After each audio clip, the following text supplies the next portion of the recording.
Assalamualaikum warahmatullahi wabarakatuh.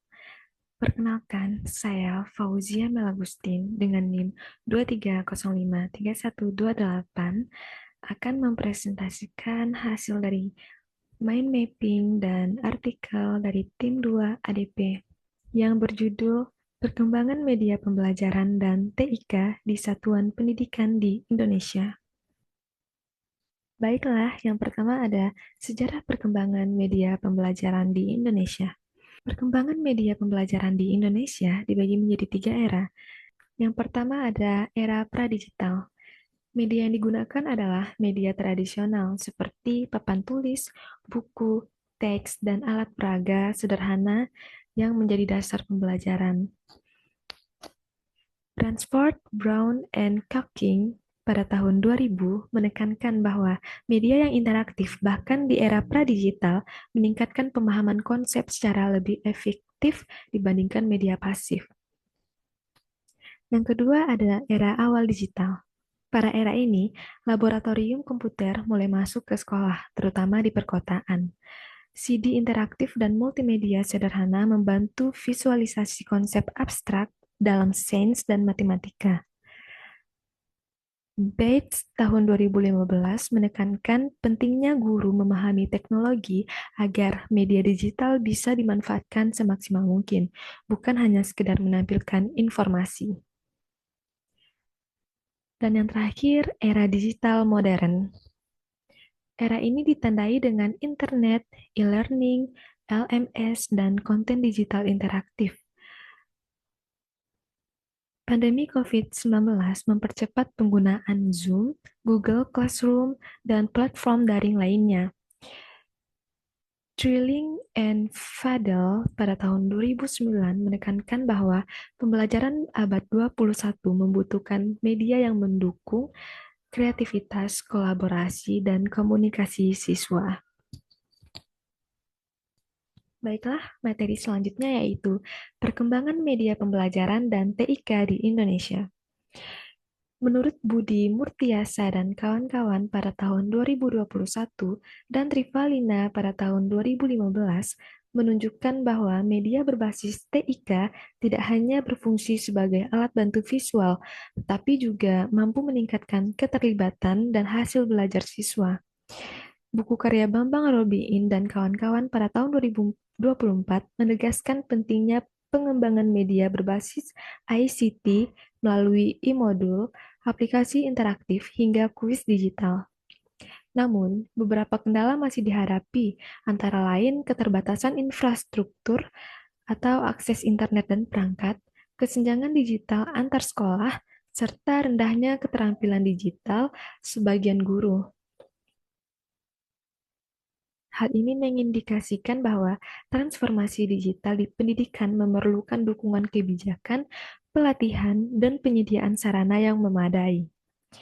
Lalu materi yang ketiga yaitu pemanfaatan teknologi informasi dalam pembelajaran abad ke-21.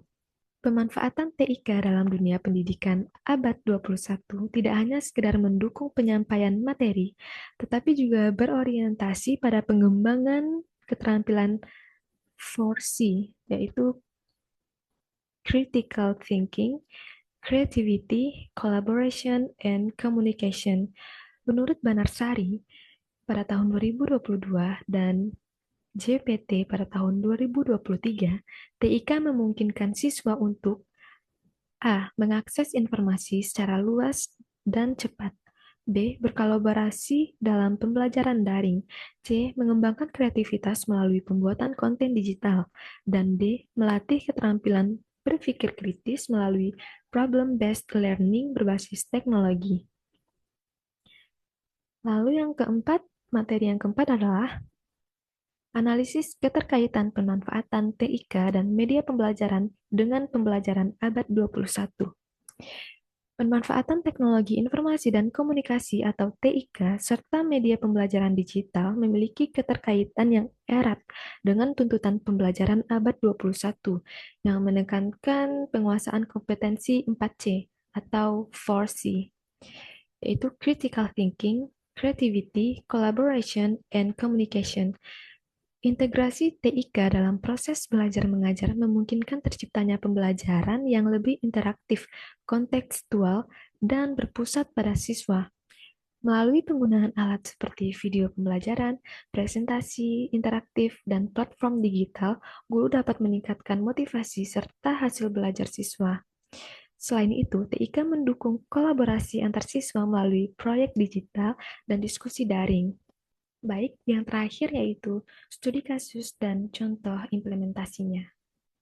Contoh kasus yang kami ambil berasal dari Sekolah Dasar Negeri 83 Pekanbaru yang memiliki fasilitas TIK yang cukup memadai seperti proyektor LCD, laptop guru, dan akses internet di ruang guru. Namun, fasilitas tersebut belum merata di setiap kelas. Beberapa guru sudah menunjukkan inisiatif dalam membuat media pembelajaran berbasis PowerPoint, video pembelajaran, hingga kuis daring menggunakan aplikasi seperti Quizzes, Google Form, dan Kahoot. Dalam pembelajaran tematik, guru menggunakan media berbasis TIK untuk menyampaikan materi yang sebelumnya dilakukan melalui metode ceramah dan buku teks semata. Misalnya pada tema peristiwa dalam kehidupan, guru menampilkan video sejarah kemerdekaan Indonesia untuk memancing diskusi dan membangun pemahaman krisis siswa. Selanjutnya, siswa diminta membuat presentasi kelompok menggunakan Canva atau PowerPoint, lalu mempresentasikan hasilnya kepada teman-teman sekelas. Kegiatan ini mencerminkan integrasi kompetensi abad 21 seperti komunikasi, kolaborasi, dan kreativitas. Dari studi kasus Sekolah Dasar Negeri 83 Pekanbaru menunjukkan bahwa TIK berperan penting dalam menciptakan pembelajaran tematik yang kontekstual dan relevan dengan tuntutan abad 21.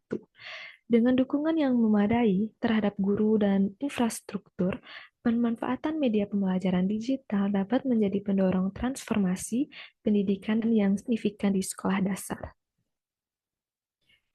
Baik, dari semua materi yang telah saya sampaikan tadi, saya dapat menyimpulkan bahwa media pembelajaran di Indonesia telah bergeser dari tradisional ke digital interaktif. TIK mendukung pembelajaran abad 21, mengembangkan keterampilan 4C, namun kesenjangan digital, kompetensi guru, dan keterbatasan anggaran menjadi tantangan utama. Dukungan pemerintah, pelatihan guru, dan pengembangan konten lokal menjadi kunci keberhasilan integrasi TIK dalam pendidikan. Media pembelajaran berbasis TIK di Indonesia berkembang pesat dan sejalan dengan arah pembelajaran abad 21.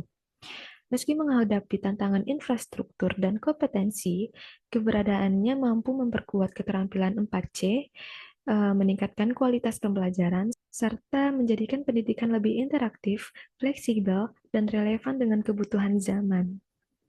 Baiklah, hanya itu yang dapat saya presentasikan. Jika ada kesalahan kata, kalimat, saya mohon maaf. Wassalamualaikum warahmatullahi wabarakatuh.